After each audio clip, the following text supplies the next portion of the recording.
بسم اللہ الرحمن الرحیم۔ السلام علیکم ورحمۃ اللہ وبرکاتہ۔ ناظرین، تو پھر کا استقبال ہے مقرر ٹی وی چل کے ایپیسوڈ تقریر کیسے کرے میں۔ ناظرین، آج کی اس ویڈیو میں ہم بات کریں گے ایک بھائی کے کومنٹ پر۔ انہوں نے کہا تھا کہ آپ تقریر کے جو اہم پوائنٹس ہیں، اہم عناصر ہیں، اس کو کیسے لکھتے ہیں، ذرا ہمیں لکھ کر کے اگزامپل کے طور پر بتا دیں کہ اس کو کیسے لکھتے ہیں، کیسے یاد کرتے ہیں۔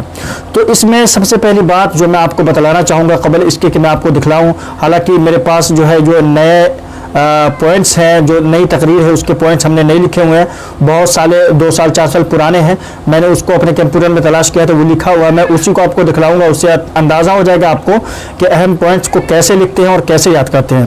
لیکن یہاں پر جو بتلانے والی بات ہے وہ یہ ہے، اور سمجھنے والی بات یہ ہے کہ سب کے یاد کرنے کا کسی بھی چیز کو الگ الگ طریقہ ہوتا ہے۔ میں تقریر کے جو چیزیں مجھے لگتا ہے کہ اتنا لکھ لینے سے مجھے یاد ہو جائیں گی، وہی چیزیں میں جو ہے لکھتا ہوں۔ ہو سکتا ہے کہ آپ اتنی کم لکھنے کے بعد اتنی چیزوں کو آپ یاد نہیں کر پائیں، تو آپ کو زیادہ لکھنے کی ضرورت ہو۔ بہت سارے لوگ جو ہے حدیث نمبر صرف لکھتے ہیں، بہت سارے لوگ جو حدیث کے کچھ ٹکڑے لکھتے ہیں جس سے انہیں پوری حدیث یاد آ جاتی ہے، اور بہت سارے لوگ جو ہے کچھ جو ان کی تقاریر ہوتی ہیں، ان کے جو اہم پوائنٹس ہوتے ہیں ان کو وہ لکھتے ہیں۔ تو سب کے لکھنے کا الگ الگ طریقہ ہے اور سب کو یاد کرنے کا الگ الگ طریقہ ہے۔ تو میرے قبل 2 سال 4 سال پرانے اسکرین شاٹ لے کر رکھے ہوئے میں وہی آپ کے ساتھ شیئر کرتا ہوں، اور اس پر دیکھیں آپ اسکرین پر کس طرح سے یہ لکھا ہوا ہے۔ تو دیکھیں ناظرین، یہاں سب سے پہلے دیکھیں آپ، میں نے مکہ مکرمہ کے فضائل یہ قبل 2-3 سال قبل میں نے لکھے تھے، اور اس کے کچھ اہم پوائنٹس۔ تو دیکھیں یہاں میں نے کچھ کل ملا کر کے 15 پوائنٹس لکھے ہوئے ہیں اور مکہ مکرمہ کے فضائل کے تعلق سے۔ تو دیکھیں سب سے پہلے اللہ نے قسم کھائی مکہ مکرمہ کے تعلق سے، اللہ نے سب سے پہلے قسم کھائی وَهَٰذَا الْبَلَدِ الْأَمِينِ۔ یہ آیت میں نے لکھ لیا۔ اب اس آیت سے ہم کو اندازہ ہو جائے گا کہ اللہ نے اسی آیت کے اندر جو ہے قرآن کریم کے اندر قسم کھائی ہے۔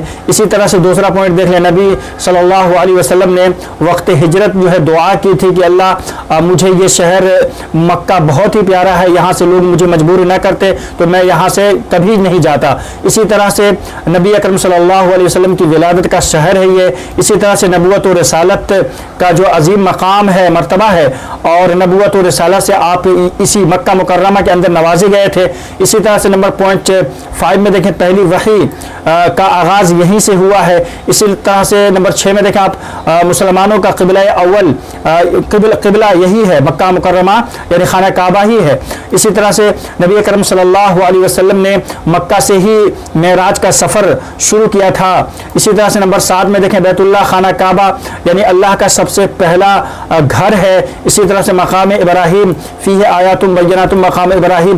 تو یہ دیکھیں یہ میرے لکھنے کا طریقہ ہے، میں اس طرح سے اگر لکھ لیتا ہوں تو چیزیں مجھے یاد ہیں۔ اس کی دوسری مثال آپ دیکھیں اسکرین پر کس طرح سے میں نے چیزوں کو نوٹ کیا ہے اور پوائنٹس کو کور کیا ہے۔ یہ ٹاپک حدیث رسول صلی اللہ علیہ وسلم کا مقام ہے، اور اس عنوان کے تعلق سے میں نے 13 پوائنٹس جو ہے کور کیے ہیں۔ تو سب سے پہلے دیکھیں آپ وحی الہی ہے، یعنی حدیث رسول وحی الہی ہے، اور اس تعلق سے میں نے قرآن کی آیت وما ينطق عن الهوى نوٹ کیا ہے۔ اسی طرح سے نمبر 2 پہ دیکھیں فلا وربك لا يؤمنون حتى يحكموك، اور اسی طرح سے نمبر 3 پہ دیکھیں ما آتاكم الرسول فخذوه وما نهاكم عنه فانتهوا، اور اسی طرح سے نمبر 4 میں دیکھیں من يطع الرسول فقد اطاع الله۔ اسی طرح نمبر 5 پہ دیکھیں قل ان كنتم تحبون الله فاتبعوني۔ اسی طرح سے حدیث میں دیکھیں حدیث رسول صلی اللہ علیہ وسلم کا کیا مقام ہے۔ تو یہاں دیکھیں میں نے ایک حدیث یہاں الا انی اوتیت الکتاب ومثلہ معہ، یہ حدیث میں نے نوٹ کی ہے۔ اسی طرح سے فعلیکم بسنتی وسنت الخلفاء الراشدین۔ اسی طرح سے نمبر 9 پہ دیکھیں کان خلقہ القرآن۔ اسی طرح سے ترکت فیکم امرین لن تضلوا۔ اسی طرح سے مدینہ سے دمشق کا سفر ایک صحابی نے کیا، اور اس تعلق سے میں نے وہ حدیث چھوٹے سے ٹکڑے لکھ لیے ہیں یاد رکھنے کے لیے کہ حدیث کے مقام کے تعلق سے میں یہ حدیث پیش کروں گا